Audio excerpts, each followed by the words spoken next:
All right, now to a Fox News alert. Trade extensions, or tensions, I should say, trade tensions escalating overnight as Beijing announces a 125% tariff on U.S. imports. That's up from 84%. After the White House says tariffs on China are now at 145%. So meanwhile, President Trump says he's very close to his first deal.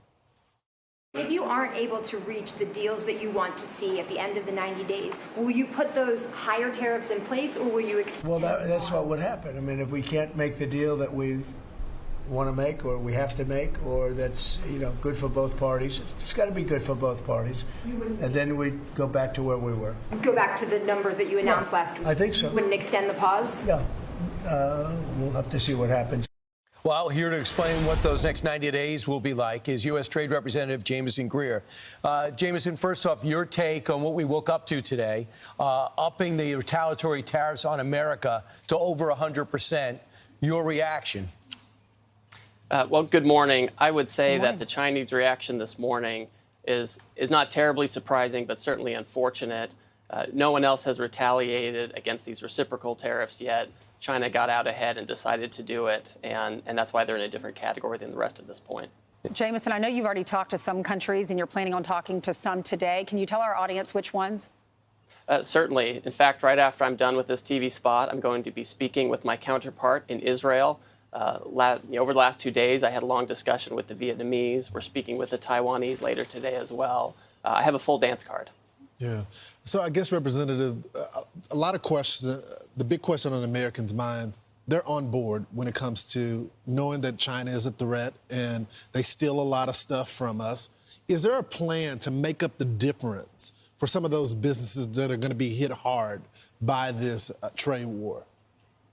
Well, certainly. And part of the reason we're doing negotiations is to achieve more fair and balanced and reciprocal trade with other nations. And part of this means opening up their export markets. As we all know, there have been so many barriers to U.S. products in foreign markets for many years, whether it's tariffs or non-tariff barriers or other things like that. And so as we're meeting with these countries every day, we're talking about ways where we can have more U.S. exports and give our producers alternative markets to China in addition to China.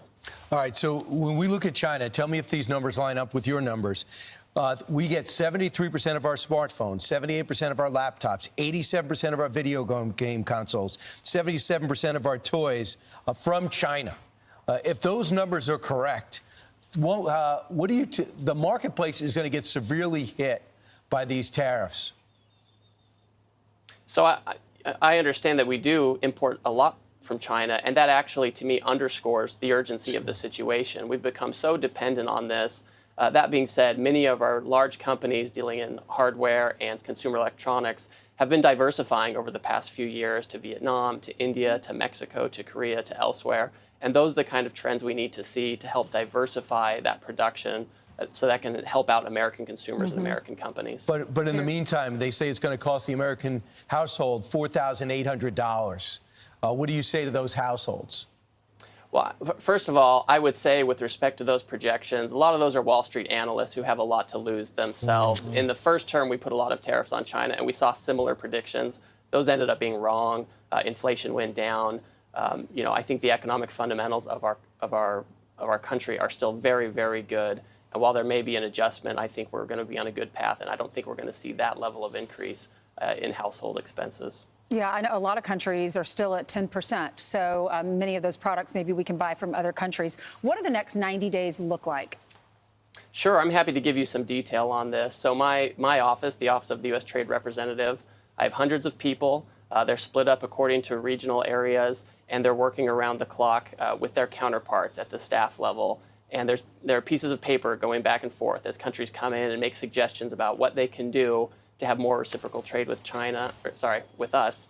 And we're looking at those, we're reviewing those, we're communicating with them and giving them ideas so we can get to a point where the president can close these deals. He can negotiate, and if there's a deal that's good, he can consider taking it, and if not, then he'll have the tariff. But that's what we're doing over the next 90 days. We've been doing it for weeks, and we're doing it today, and we'll just keep doing it. Mr. Representative, the president has said, keep calm, don't get yippy.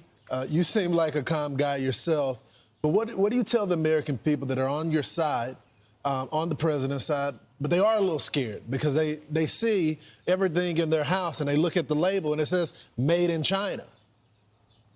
Yes, there's a story from a couple of years ago. One of my kids one day looked at me and said, "Dad, why does everything say made in China? They must be so busy over there." And they're exactly right. But again, this has been a bipartisan approach for the past almost 8 years at this point, that we need to diversify from China and be able to source from other countries. And so I'm obviously sensitive to the needs of households and what we're seeing, but we've been put in a position and a point of emergency, frankly, where if we can only maintain our standard of living by being dependent on China, who is a strategic adversary, that's a very dangerous position to be in. And so we need to accelerate this.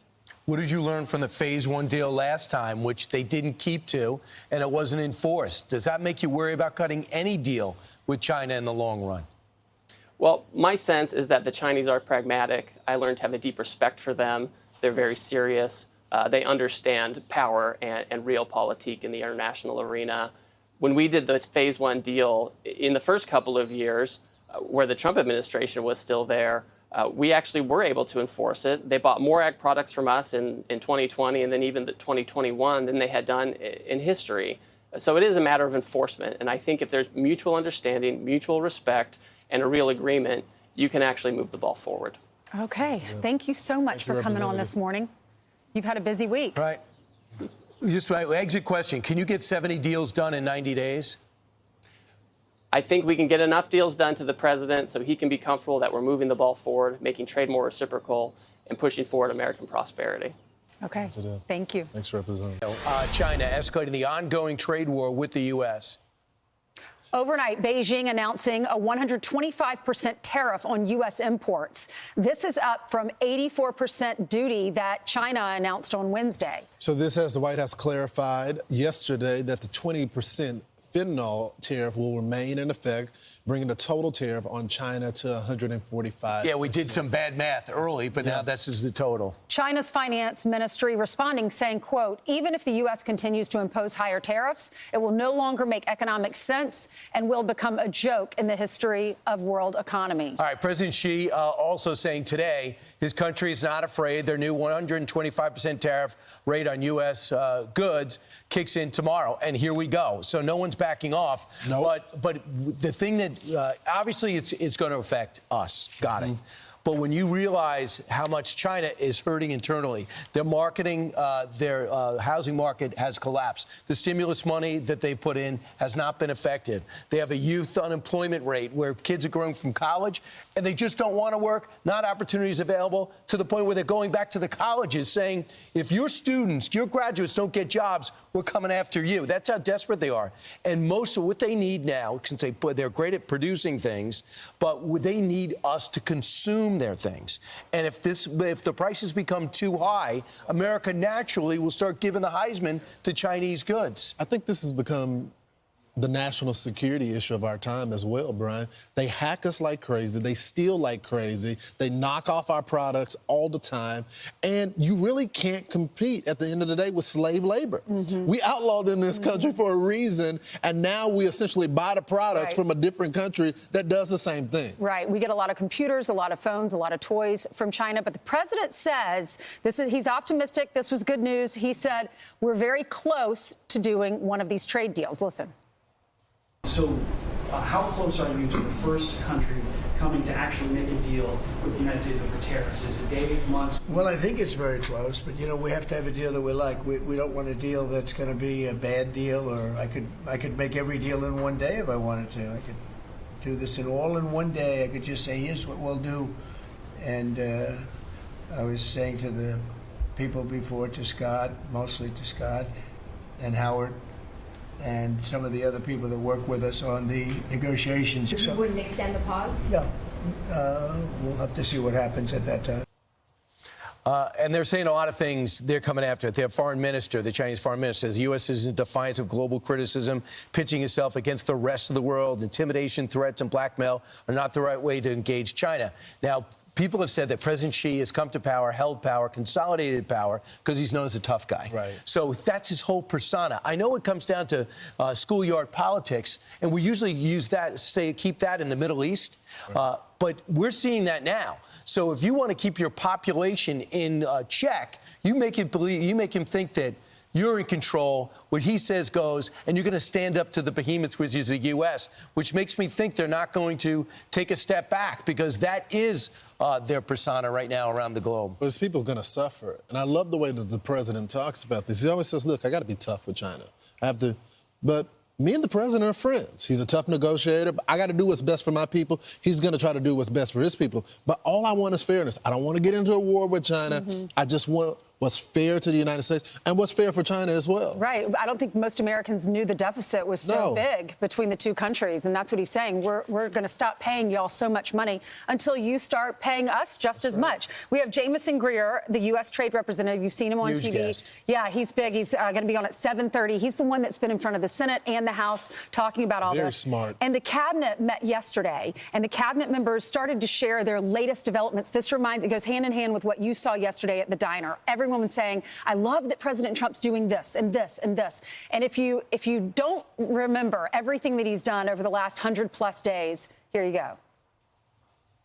Within the next 24 hours, you're going to be seeing another huge arrest on a Tesla dealership, President. And that person will be looking at least 20 years in prison with no negotiations. For the second month in a row, you have broken the record in the history of the nation for the lowest number of encounters at the border. We anticipate savings in FY26 from reduction of waste and fraud by $150 billion. And I mean, and some of it is just absurd. Like people getting unemployment insurance who haven't been born yet. I've had over 100 people working around the clock to scan the paper around RFK, Senator Robert F. Kennedy's assassination, as well as Martin Luther King Jr.'s assassination. By September, we will know what has caused the autism epidemic, and we'll be able to eliminate those exposures. That's incredible. I said Think about that last line. It'll be What? 100 days on April 29th. That last line, we're going to figure out by September what has caused this autism epidemic. We'll be able to know or tell America by then. Well, I mean, that's huge promise. There's no backing off that deadline. Right. One thing is, they did update us. This is what President Trump wants to do. It's your government. I'm going to let you see what's happening. It went on for over an hour. There's no better programming in the country than when President Trump gets his cabinet members together or when he has these meetings, whether it's gun control or anything else. Bring the cameras in. You'll see it in real time. I have you bring the governors in. Leave the cameras on. Let the governors ask me questions. Same thing with Right, mayors. the transparency in this administration is just unmatched. I mean, he wants the American public to see everything. And this is not a ceremonial cabinet. They're working, and they're telling the American people what they're doing. You can criticize them all day. You may not like them personally, whatever the Democrats want to throw at them. But they ran on an agenda, the president did. He selected a cabinet.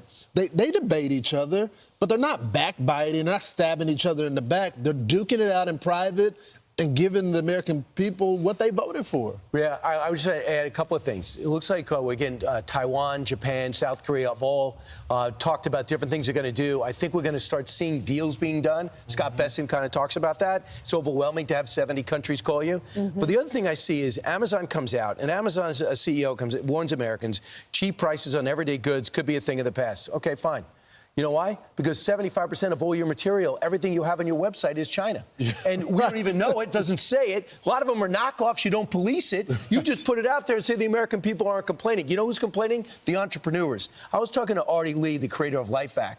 He says that he finds out, he pioneers this, he gets a patent, spends all this money, gets all his clearances. He gets up in the morning and China knocked off his product, and it looks exactly like his on Amazon listed right next to it. He goes to our trade representative. They go, yeah, we have this problem all the time, but they don't listen to our court decisions. They don't listen to our court. How long are we going to put up with this? This thing is fundamentally, no matter what the rate is, we're built to lose this. Europe is built to lose this battle. How much longer are we going to be punching bags? It's not fair. I'm Steve Ducey. I'm Brian Kilmeade. And I'm Ainsley Earhart. And click here to subscribe to the Fox News YouTube page to catch our hottest interviews and most compelling analysis.